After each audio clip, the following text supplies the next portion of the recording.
Hey, what's up guys, SoliDubs here, and today I'm doing a video review for the Asus ROG Swift PG248Q. Now this is a very expensive 1080p monitor. You might be asking yourself, how much is it? Well, it's £400. Link will be down in the description below for Amazon and eBay links.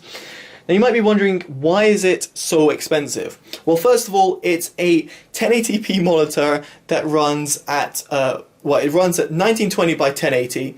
It has a maximum of 180 Hz refresh rate. Its default is 144 Hz. Still not convinced? Well, it's also got NVIDIA G-Sync inside it, so in case you're interested. Obviously it's got NVIDIA 3D Vision also support for it. The monitor has a 1 millisecond G2T response time. It's got flicker-free support. It's got ULMB. It's got no speakers, unfortunately, but it's got a 3.5mm jack at the back. It's got two USB 3.0 ports, at least from remembering the back of the monitor. Apart from that, that is the main specs that you're going to need to know. If there's any others, then I'll link them down in the description below, so make sure you check out Asus's website for that. Now in terms of the build quality of the monitor, I think it's fantastic. Now the monitor has height adjustment, pivot, and tilt adjustment. In terms of what you'd want from a monitor, it's fantastic. It's got a very low bezel design, which is also good in terms of not trying to distract your eye too much from it. The stand is, despite being made out of plastic, it's quite solid and actually looks very aesthetically pleasing. It's got a red light at the bottom which can be disabled via the OSD, which I'll show you in just a second. And just overall, the build quality is fantastic. Now speaking about the OSD, let's quickly jump into that. Now what I really like the fact of the OSD is that it can be controlled by a little joystick which is found at the bottom. You might think it's a very small thing to add, but the joystick function allows you to quickly access the menu and very easily navigate it rather than pressing certain buttons. So within it you've got the overclocking mode, which you can see I've got on max refresh rate to 180. I've got a blue light filter you can choose from level 0 to 4. You've got color adjustments, brightness, contrast, saturation and color temperature. I've got it on user mode, and I would suggest reducing the red by 2 and the green by 2 and the blue leave it at 100. That is just my personal preference, but feel free to adjust it to whatever you like. You can also adjust the gamma depending on what setting you're on in terms of color settings. If you go into image, you've got overdrive, which is, I've set it to extreme. I'll get into that in just a bit. Adaptive contrast control, which I suggest not using. Dark boost, again, which I suggest not using, but again, that's completely up to you. Within the system setup, you've got all different certain settings. Light in motion is what you can disable in terms of the light at the bottom of the monitor, the red light, and then you can mute the sound and change the volume from there as well. Other than that, you've got a couple of buttons on the side. If you press it, you'll have a little menu come up called Game Plus, and that enables you to have a crosshair. So the crosshair puts a little crosshair in the middle of your screen. I'm not sure if you can see it, but it is right there. So the crosshair is right there. Now you can adjust the crosshair, which is always good, and you can change where it is adjusted. Now in terms of switching off the crosshair, it's something that I didn't really notice because I didn't have a manual in my box, but if you press the X button twice, it will get rid of any of that. Now in terms of other settings in there, you have got a timer to switch it off, FPS counter and display alignment, which is useful for multi-monitor setups. You saw over here you've got a game visual mode. You can change the scenery rating, cinema, RTS, RPG, FPS and sRGB mode. I actually found sRGB mode to have the most accurate colors, but it does limit the brightness, as it always does in pretty much every monitor I've ever reviewed, meaning that I had to put it on scenery mode and then customize it myself. Speaking about the colors, let's talk about how the colors do. Now, this is a TN panel. Now, first of all, viewing angles, I had no real problem with them, but you do notice a bit of a shift when you go up and down, but I can't really see people looking from the top or the bottom of the monitor. Pretty much straight on, you have no problems, and left and right, there's no real color shift, so I wouldn't worry about that. But the colors of the monitor are pretty disappointing, considering it's a £400 monitor. So if it was a £250 or say £150 monitor running like this, I would still criticize it, because I would say the colors are still not good, no matter how much the panel costs. But it's a £400 monitor, so in no way, shape or form is it a cheap monitor. Now, if I just cycle through the pictures, my camera probably won't pick it up, but what I should say is that its colors are washed out. It's almost like it's got like a white filter on it, like someone's gone on Instagram or Snapchat and put like a white filter on it, because that's how it looks. No matter what settings I use, no matter what sort of calibration I did, no matter what color adjustments I did, either it would shift way off, or the colors wouldn't be accurate, they would be oversaturized, or they just wouldn't appear good, and that is simply because of the TN panel. I have come across some fantastic TN panels. Unfortunately, this ROG Swift is not one of them. But anyway, in this image, you're supposed to get very deep blacks over here and over here, especially in that left-hand corner over here. Unfortunately, it's pretty much grey. At least when I see it in the eye, it's pretty much grey. Now the camera might be picking up as perfectly black because that's credit to the camera, I guess, but or not, as a matter of fact. But anyway, it is pretty much greyish with a light blue almost because of the Earth's glow. So unfortunately, it doesn't have accurate blacks. It's white, which is supposed to be over here, should be pretty accurate. Unfortunately, they look washed out, and just generally the actual station over here should be much better represented with much vivid colors, but unfortunately that's not the case. So that is just one example of many that I could give. Again, like this image should be popping with color, but unfortunately it's pretty much washed out and doesn't leave you wanting to see the picture more. So in other words, the colors of this monitor is nothing to be really desired, and I wouldn't suggest it in terms of color reproduction. Now let's talk about its performance. Now its performance has got tons of options. The reason I say that is because you've got, first of all, you've got ULMB, which you can only enable if G-Sync is disabled. And I'll just zoom in over here so you guys can see. Now G-Sync is disabled at the moment because, to be honest, I don't really use it in terms of the games which I play, which is Counter-Strike. But nevertheless, you've got the option to have G-Sync enabled, which is great for like games like Battlefield 1 or other Battlefield-esque games, which are very much graphically intensive on your monitor/graphics card. Then a G-Sync functionality is going to be fantastic. Personally, I don't use G-Sync, but I know people that do, so it is a G-Sync enabled monitor.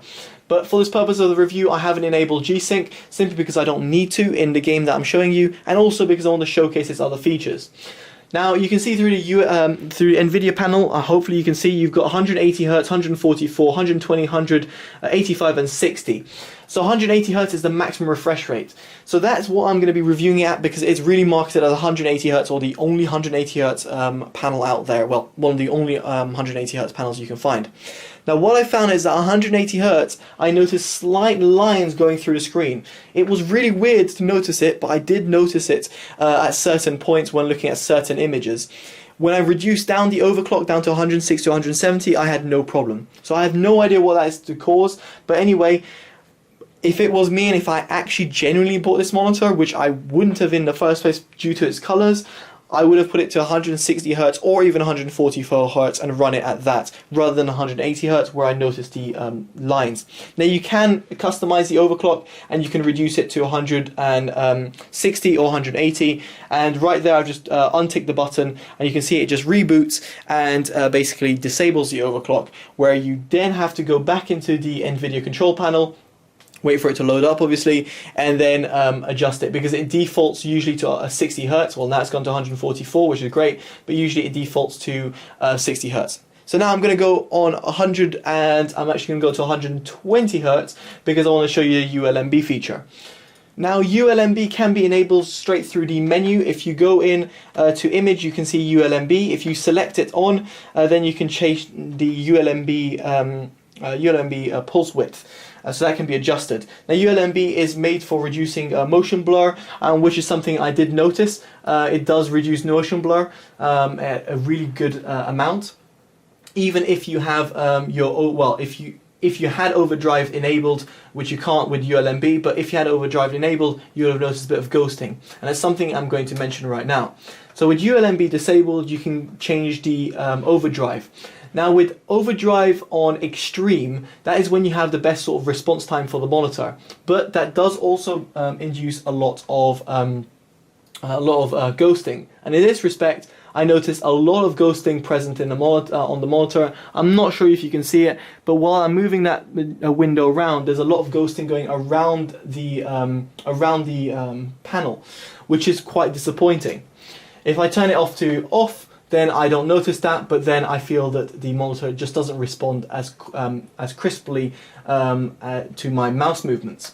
So now moving it back to extreme, and I'm going to launch up CSGO, which is pretty much why this monitor exists. And why I say pretty much why this monitor exists is simply because obviously CSGO is not going to launch, which is classic. The reason why I mention this is because this was pretty much plastered everywhere that this is the monitor that the CSGO guys used, as in the CSGO professionals used at ESL 1 Cologne. Funnily enough, I was actually there at ESL 1 Cologne watching the games. But anyway, this is the monitor that they chose, or Asus paid enough for ESL to use them, and this is what the pros were gaming at. So it means that, long story short, Asus is trying to say that if the pros used it, that means it must be great for your average day use.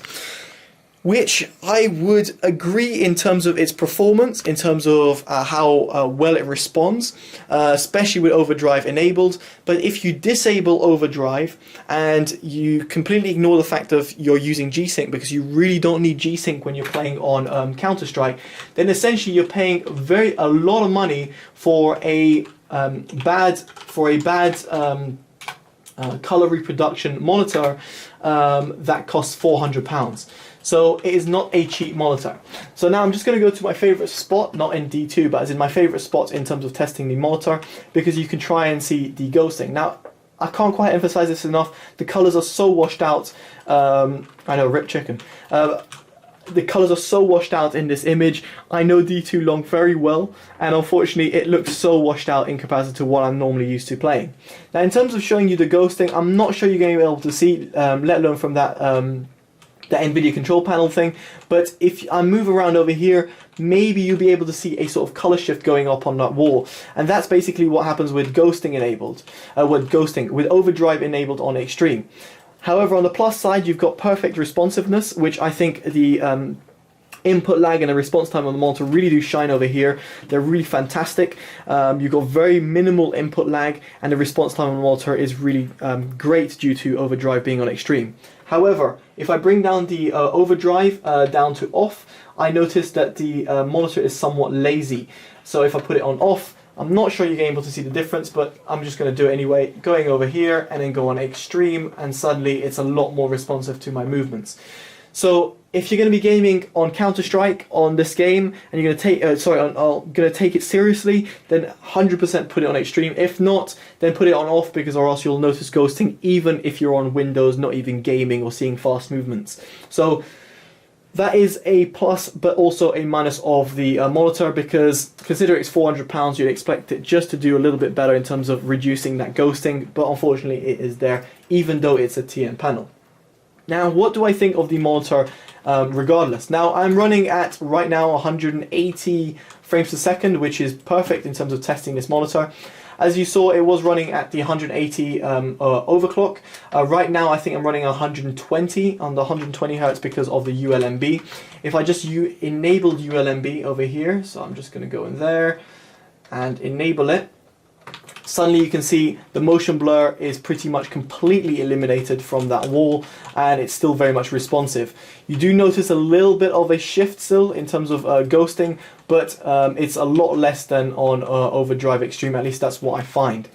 So in terms of its performance, I think it's a good performer. It's not amazing by any stretch of the imagination. I think it does a good job in terms of being responsive, but given the fact that it's £400, I think there's a lot more than this monitor can do. It's pretty much aimed at these professional, or guys who wants to take it really professional, and in that respect, I just feel that it's just a little bit hit and miss. If it just did ghosting better, like it could handle ghosting better, but yet have that overdrive on extreme, then I would have much preferred it, and I would have more actively recommended it, let's put it that way. But nevertheless, it is a £400 monitor, and I'm reviewing it as a consumer or someone that has reviewed over 50, 60 odd monitors, and personally I can't see myself recommending this over other monitors that are aimed at people who take gaming really seriously, because you can buy, if you're playing Counter-Strike, you don't need G-Sync, so you're going to save yourself the money for G-Sync. You're not going to get that. You're going to stick to 1080p because resolution doesn't really matter to you, and you're going to probably buy a £200 odd monitor, meaning this Asus doesn't quite make sense because it's trying to do everything but not really doing anything really good. So the fact that it's got G-Sync is fantastic, but it's not really aimed at those people, because G-Sync would really apply to those who want to game, say, at 144p and not have any tearing, but at 1080p they might not really care as much. It's just completely trivial, but in my opinion, I would say if this was a 144p monitor, which it does exist in a 144p monitor resolution, but it's a lot more expensive, then it would make a lot more sense. But other than that, I don't see why G-Sync is on here, which also adds like £100 to £150 to the price tag, which is reflected to the consumer. The fact it does 180Hz is very cool, and as an explanation that Asus tried to sent me to showing how 180Hz is so much better than 144Hz. Personally, as a Counter-Strike player, someone that plays literally everyday Counter-Strike, and I'm a supreme, almost global level Counter-Strike player, I really cannot see the difference between 144Hz and 180Hz. There's very, very minor differences, and I just couldn't see the difference in terms of real-world play. A science fiction thing will tell you, or a benchmark might tell you there's certain differences, but if the user can't see it, at least I couldn't see it for someone who's reviews a lot of monitors and actually uses it, I don't see the point, basically. And it's the same case when it came to other monitors that really boasted this feature. Again, I didn't see the point. So unfortunately, for its 180Hz functionality, it's not a big deal to me. 144Hz is more than adequate, and it's fantastic. Obviously, there's a difference between 100Hz and 144, or 60Hz versus 144, but 144 to 180, I think you're talking too much small little maths or little numbers over here that most people will, well, when I say most people, I think 95% of people will not see. 5% of the population might see it because they're very sensitive to these sort of things. But anyway, long story short, I wouldn't recommend the monitor. I would look for a cheaper monitor that's non-G-Sync, or if you're looking for a G-Sync model, then I wouldn't waste your time going for a TN panel that costs £400. I'd look for an IPS or PLS panel that does that and has G-Sync enabled as well. Anyway guys, I've been Totally Dubs. Hopefully you enjoyed this honest, unbiased review. Make sure you give it a like, comment and subscribe. Sorry it's been a long video, but I had to cram in loads of features in this video. Alright guys, take care and bye bye.